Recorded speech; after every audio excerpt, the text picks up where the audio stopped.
Madame la Présidente, Monsieur le Ministre, Messieurs les rapporteurs, chers collègues, nous appelons la représentation nationale à s'emparer de sa souveraineté. Ce vote n'est pas ordinaire, ce n'est pas un vote partisan. Ce projet de loi doit être rejeté non parce qu'il est présenté par ce gouvernement, mais parce qu'il est dangereux. Sa portée dépasse de loin les circonstances d'aujourd'hui. Elle engage la sûreté nucléaire de la France, c'est-à-dire la prévention et la gestion d'un risque majeur qui, s'il se produisait, aurait, en fonction de sa gravité, des conséquences sur la vie, sur la santé, sur l'environnement, pour des générations. Chacune et chacun de nous a donc une responsabilité personnelle éminente. La sûreté nucléaire repose sur le facteur humain d'abord. Et l'ensemble des femmes et des hommes de la sûreté nucléaire, à l'IRSN, à l'ASN, au CEA, sont vent debout contre ce projet.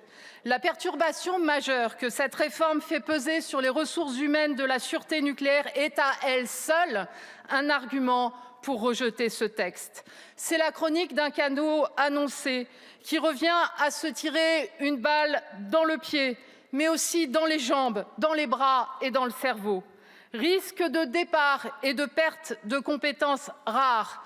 Faut-il rappeler que dans l'expertise scientifique et technique de pointe, la recherche, l'ingénierie de sûreté nucléaire, le fameux « personne n'est irremplaçable » ne s'applique pas.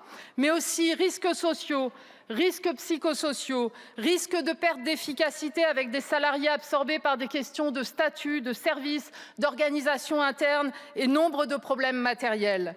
Ces risques sont notoires et vous nous demandez de voter pour en connaissance de cause. Le tout sur fond d'impréparation confondante, de données manquantes et bien sûr de coupes budgétaires à venir qui font craindre le pire lorsque vous expliquez qu'il n'est pas possible d'augmenter les moyens de l'ASN sans prendre ceux de l'IRSN.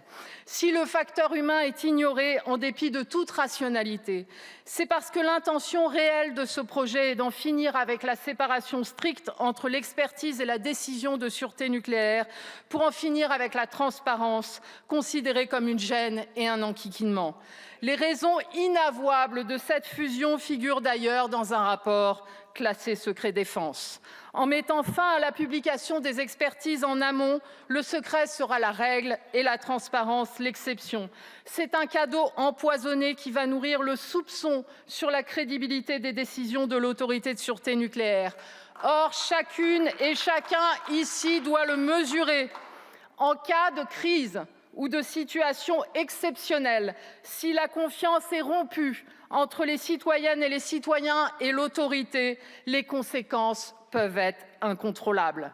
Là où le passé récent a été celui, étape par étape, du progrès du droit à l'information des citoyennes et des citoyens, la fin de la transparence est une rupture historique. Recul démocratique donc, mais aussi perte de souveraineté.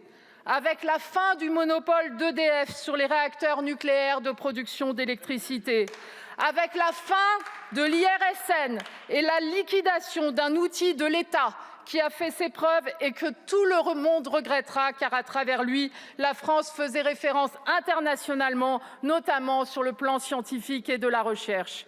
Avec la fin, et c'est un point capital pour la souveraineté, de l'approche intégrée des enjeux de sûreté et de sécurité qu'André-Claude Lacoste, ancien président de l'ASN, qualifie de faute majeure. Dans le contexte géopolitique actuel, dans le contexte de sécurité intérieure marqué par la menace terroriste, le démantèlement de l'IRSN met fin à la conception commune de la sûreté et de la sécurité, à l'expertise commune en matière de nucléaire civil et militaire et de non-prolifération. Et on se demande comment il est possible que soient traités avec une telle légèreté des intérêts aussi fondamentaux de la nation. Et cela même où plusieurs gouvernements avaient écarté cette réforme pour des raisons de sécurité nationale. Ce projet de loi fait de la sécurité rajouter une variable d'ajustement. On n'a qu'à mettre ici la sécurité des installations civiles sous la houlette du ministère des Armées dont il ne relève pas. On n'a qu'à mettre là, dans une filiale du CEA, la dosimétrie essentielle en cas de crise nucléaire. Chers collègues, la France ne peut engager sa sécurité et sa sûreté nucléaire sur une pente aussi périlleuse. Cette mauvaise réforme est typique de celle d'un pouvoir faible qui manque d'une chose essentielle qu'on appelle le sens de l'État. Le groupe écologiste appelle à voter contre.